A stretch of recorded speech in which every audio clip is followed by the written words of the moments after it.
warahmatullahi wabarakatuh.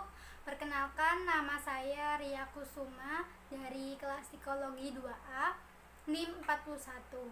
Di sini saya akan menjawab pertanyaan ujian akhir semester mata kuliah Sejarah Aliran Psikologi dengan dosen pengampu Ibu Hurun. Pertanyaan yang pertama yaitu, untuk apa belajar sejarah dan memahami aliran-alirannya, serta jelaskan manfaat mempelajari psikologi. Dengan mempelajari sejarah dan memahami aliran-alirannya, kita pastinya akan menambah wawasan yang belum pernah kita ketahui sebelumnya, seperti mengetahui sejarah terbentuknya psikologi. Dengan sejarah, kita dapat mempelajari hal-hal yang negatif maupun positif dalam kejadian sejarah tersebut, serta kita tahu aliran-aliran pembentuk sejarah agar menghilangkan kebingungan terhadap aliran-aliran tersebut. Selanjutnya yaitu manfaat mempelajari psikologi. Kita dapat membentuk kepribadian ke arah yang lebih baik. Dengan begitu kita tahu mana yang baik atau buruk untuk diri kita. Dengan mempelajari psikologi, kita juga membantu diri kita atau orang lain untuk menghadapi masalah dengan mengetahui emosi-emosi yang sedang dialami, sehingga dapat memahami pemikiran diri sendiri maupun orang lain. Karena psikologi itu erat kaitannya dengan ilmu-ilmu lainnya, maka kita akan mendapatkan ilmu-ilmu baru yang belum pernah kita pelajari, sehingga kita dapat bekerja di lingkungan apapun. Pertanyaan yang kedua adalah, sebutkan dan jelaskan fase perkembangan psikologi. Jawabannya yang pertama, periode prapsikologi. Dalam fase ini, psikologi belum dinyatakan sebagai ilmu, tapi hanya menjadi dasar pemikiran-pemikiran terbentuknya psikologi. Pemikiran tentang hubungan manusia dengan lingkungannya yang memunculkan pola tingkah laku khusus inilah yang menjadi daya tarik seorang tokoh bernama Wilhelm Wundt untuk mendalami pemikiran tersebut, sehingga muncul istilah psikologi. Psikologi sendiri merupakan ilmu yang mempelajari tentang tingkah laku sebagai respon terhadap lingkungan tempat tinggalnya. Yang kedua, psikologi sebagai ilmu otonom. Pada tahun 1879, Wilhelm Wundt mendirikan sebuah laboratorium psikologi pertama sebagai awal perkembangan sejarah psikologi. Dengan begitu, Wilhelm Wundt telah memisahkan psikologi dari ilmu filsafat dan biologi. Laboratorium Wundt didirikan di University of Leipzig, Jerman. Dengan hal itu, Wilhelm dijuluki Bapak Eksperimental dan Bapak Psikologi. Dari sini, psikologi menjadi ilmu yang mandiri. Selanjutnya, yang ketiga, perkembangan psikologi modern. Dalam perkembangan psikologi berisi pendapat-pendapat para tokoh sejarah ilmu jiwa yang menjelaskan mengenai ilmu kejiwaan. Terbentuknya psikologi modern ini memiliki banyak pengaruh dari tokoh psikologi masa lalu. Dalam sejarah psikologi terdapat 6 aliran-aliran besar psikologi, yaitu strukturalisme, fungsionalisme, behaviorisme, gestalt, psikoanalisa, dan humanistik psikologi. Pertanyaan yang ketiga yaitu, dalam perkembangannya, psikologi mendapat pengaruh dari beberapa faham, diantaranya dari filsafat, rasionalisme dan empirisme, fisiologi dan IPA. Jelaskan pengaruh psikologi pada rasionalisme dan empirisme. Jawabannya yaitu, dalam pandangan rasionalisme, pengalaman yang didapat dari proses observasi bukanlah sumber pengetahuan yang utama. Keutamaan dalam pandangan ini adalah kemampuan manusia untuk menyimpulkan, melakukan kategorisasi dalam mind, dan berpikir secara aktif. Dalam psikologi, pandangan rasionalisme banyak disebut aliran psikologi kognitif. Asumsi dasar aliran kognitif bahwa mind bersifat aktif, di mana olah informasi dan produksi informasi dimungkinkan karena sifat aktif tersebut. Contohnya, seorang pencuri yang berniat mencuri memikirkan apa konsekuensi dari perilaku mencuri tersebut. Jika keuntungan yang didapat lebih kecil dari resiko yang didapat, maka pencuri itu mengurungkan niatnya. Dalam pandangan empirisme, beranggapan bahwa manusia itu pasif dan hanya menerima segala kecenderungan yang dari lingkungannya. Psikologi cenderung menganggap pandangan ini sebagai pandangan yang bisa diterima. Pandangan empirisme bisa membantu tentang penyebab banyak orang yang mencuri. Ternyata kebanyakan orang mencuri memiliki penaralan moral yang rendah. Selanjutnya nomor 4, yaitu sebutkan dan jelaskan macam-macam aliran psikologi yang relevan dengan pelaksanaan pendidikan di Indonesia serta alasannya. Menurut saya, 1. Aliran behaviorisme. Aliran ini relevan dengan pelaksanaan pendidikan di Indonesia karena dalam suatu lingkungan pendidikan, tingkah laku siswa dapat diamati oleh tenaga pendidik, dan hal tersebut tenaga pendidik dapat memberitahu tentang perilaku siswa yang kurang baik, sehingga siswa dapat memahami perilaku yang baik untuk dilakukan dan mengendalikan perilaku yang tidak benar untuk dilakukan. Yang kedua, ada aliran fungsionalisme. Menurut saya, aliran ini relevan dengan pelaksanaan pendidikan di Indonesia karena tenaga pendidik menyediakan tempat, memberikan pengetahuan untuk pembelajaran siswa agar siswa tersebut kelak setelah lulus dapat menjadi generasi yang berguna bagi negara.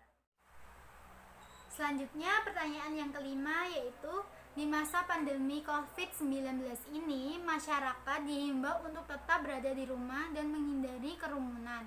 Sayangnya, tidak semua masyarakat mengindahkan perintah tersebut. Menurut kalian, proses pembentukan perilaku dengan metode apa yang bisa diterapkan agar masyarakat mematuhi aturan tersebut, serta teori manakah yang cocok dengan persoalan tersebut? Jelaskan objek material dan objek formal psikologi dan macam-macam fungsi psikologi serta penerapannya dalam kehidupan individu.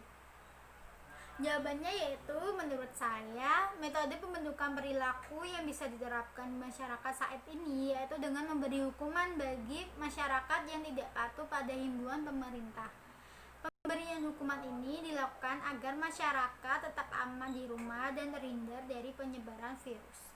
Menurut saya, teori yang cocok untuk persoalan tersebut yaitu menggunakan teori dari Ivan Pavlov. Karena dari teori tersebut kita dapat mengetahui bahwa perilaku refleks manusia dapat dibentuk sesuai dengan situasinya. Dari persoalan ini, pemerintah dapat membentuk perilaku masyarakat agar mematuhi himbauan pemerintah dengan memberi himbauan dan memberi hukuman jika himbauan tersebut diabaikan masyarakat. Misalnya, jika masyarakat akan keluar dari rumah, pemerintah menghimbau untuk menggunakan masker.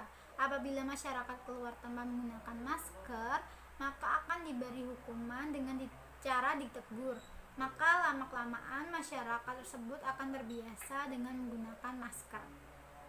Selanjutnya, objek material psikologi yaitu sesuatu yang dibahas atau dipelajari atau sesuatu yang dijadikan sasaran pemikiran. Objeknya sendiri yaitu manusia.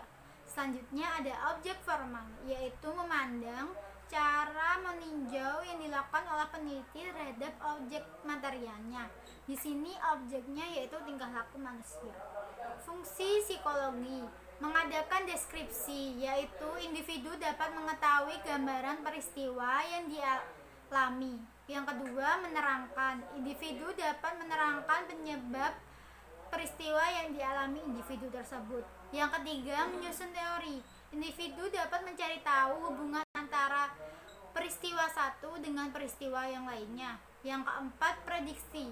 Individu dapat memprediksi suatu peristiwa akan terjadi kepada dirinya dengan memahami gejala-gejala pada peristiwa yang pernah terjadi. Yang kelima, pengandalian. Individu dapat mengatur peristiwa dengan memperhatikan gejala-gejalanya.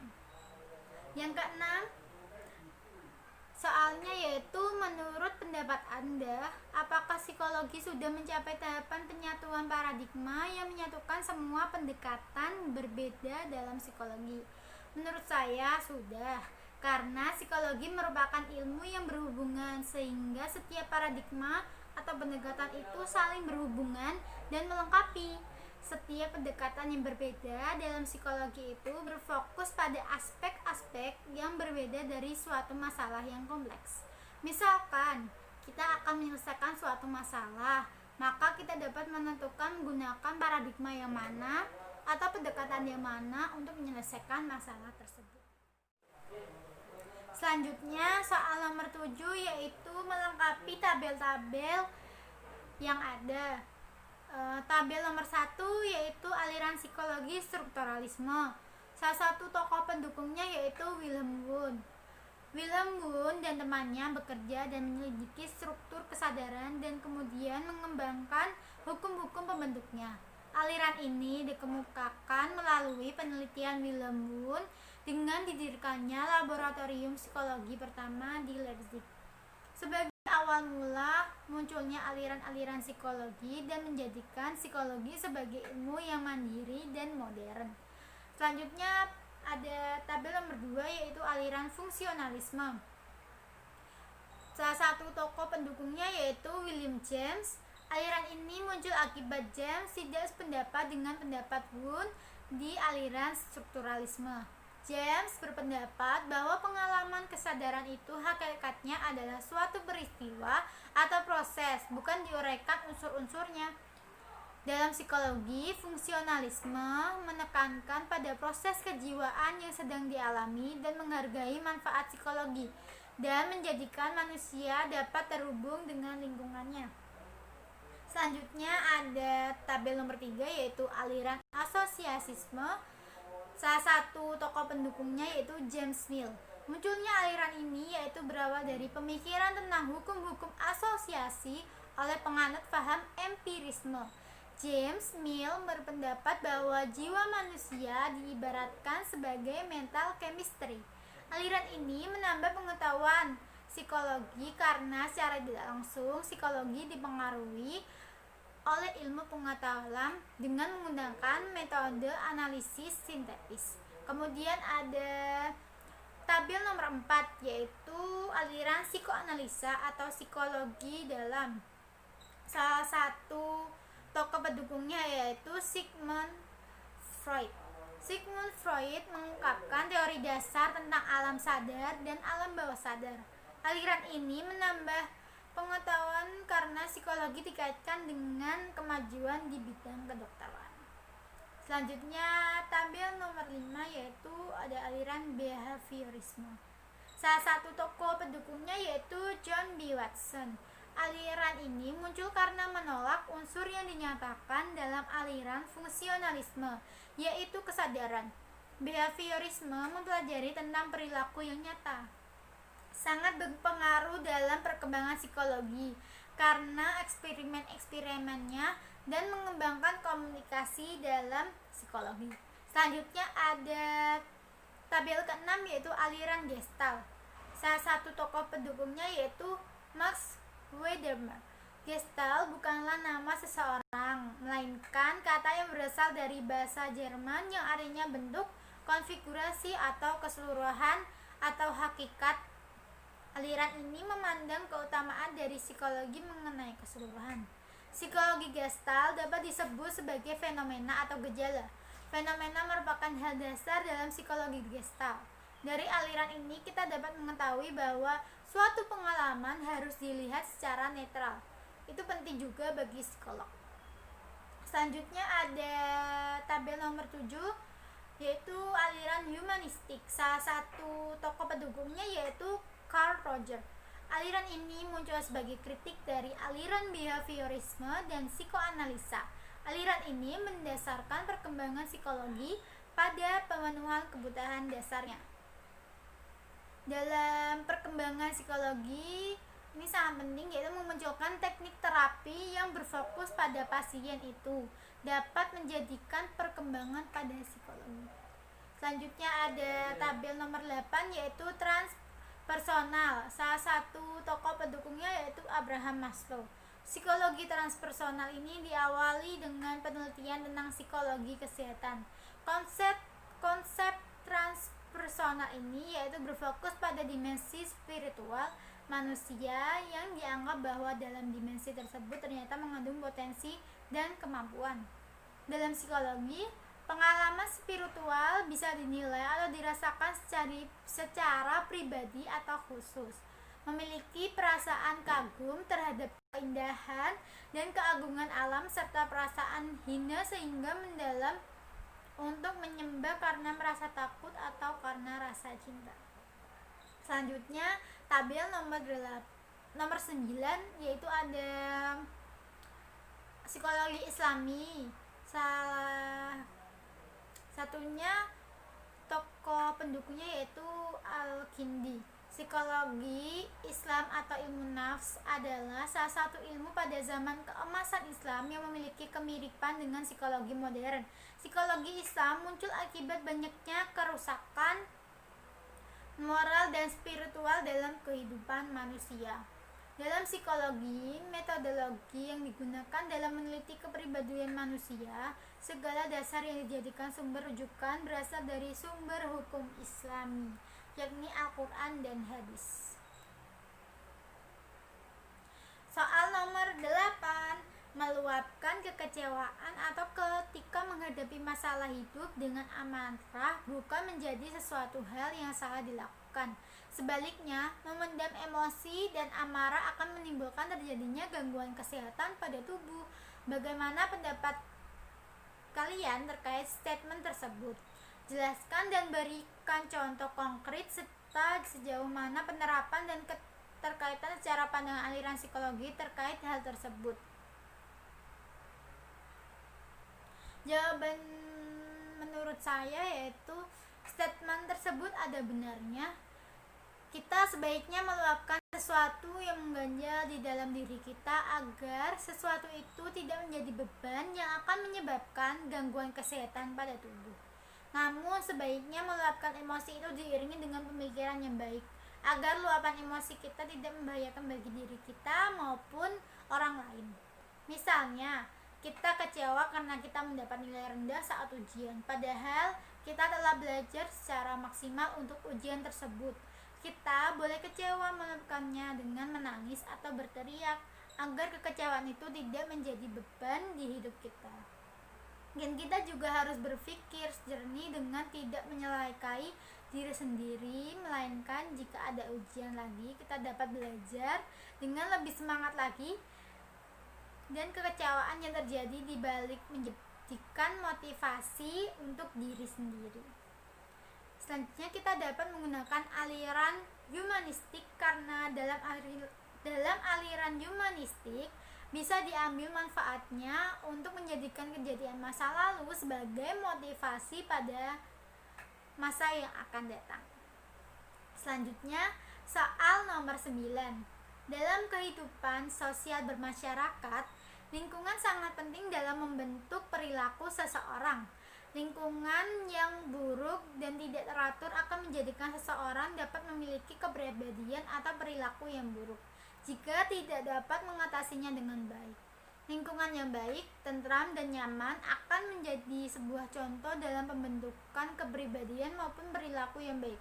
Oleh sebab itu, bagaimana cara kita agar terhindar dari pergaulan yang salah di dalam suatu lingkungan? Adakah cara menjadi diri yang positif di lingkungan yang negatif dan berikan pendekatan aliran apa yang tepat? Jawaban nomor 9, menurut saya cara agar terhindar dari pergaulan yang salah di dalam suatu lingkungan. Yang pertama, kita memperkuat pendidikan agama. Dengan moral agama yang kuat, kita tidak akan mudah terjerumus dalam pergaulan yang salah karena kita tahu mana yang benar dan mana yang salah yang akan dilakukan. Kedua, memilih pergaulan yang baik. Kita berhak untuk memilih di mana kita akan bergaul, dengan siapa kita akan bergaul. Bukan berniat untuk membeda-bedakan, namun jika dirasa pergaulan yang saat ini itu salah, maka kita berhak untuk mencari pergaulan yang lebih baik. Terus yang ketiga, memperluas pengetahuan. Seseorang akan sangat terbantu jika memiliki pengetahuan yang luas. Dengan pengetahuan yang luas, kita dapat tahu dampak-dampak sesuatu yang kita lakukan. Terus cara menjadi diri yang positif di lingkungan yang negatif. Menurut saya dengan mempunyai pengendalian diri yang kuat. Terus yang kedua, tidak peduli dengan hasutan atau rayuan untuk berbuat negatif. Yang ketiga, menghindar jika diajak melakukan hal-hal yang negatif. Yang keempat, selalu berpikiran positif. Aliran yang tepat yaitu behaviorisme yang dikemukakan oleh B.F. Skinner, bahwa setiap manusia bergerak itu karena mendapat rangsangan dari lingkungannya. Walaupun kita berada di lingkungan yang negatif, kita masih bisa untuk berperilaku positif, dan kita juga bahkan bisa mengeluarkan pikiran positif kita ke dalam lingkungan kita tersebut. Soal yang nomor 10 yaitu jelaskan 2 atau 3 materi yang paling dikuasai dalam sejarah aliran psikologi serta poin-poin penting apa yang bisa dipahami dari masing-masing aliran psikologi tersebut. Saya bukan terlalu menguasai, tapi saya bisa dibilang suka terhadap aliran ini. Yaitu yang pertama, behaviorisme. Tokohnya ada John B. Watson. Aliran ini berfokus pada gejala-gejala kesadaran atau di bawah alam sadar dengan mengamati bentuk tingkah laku dan tingkah laku tersebut dapat dikendalikan. Yang kedua ada psikoanalisa dengan tokoh Sigmund Freud. Dengan aliran ini pengobatan dilakukan untuk pasien dengan gangguan kejiwaan, dan teori kepribadian itu muncul sebagai pendekatan psikoterapi dari berbagai pasien dengan gangguan mental yang berbeda. Yang ketiga ada humanistik psikologi. Salah satu tokohnya ada Abraham Maslow. Aliran ini didasarkan pada pengalaman masa lalu yang memiliki pengaruh pada pembentukan kepribadian manusia yang berbeda-beda pada masa yang akan datang.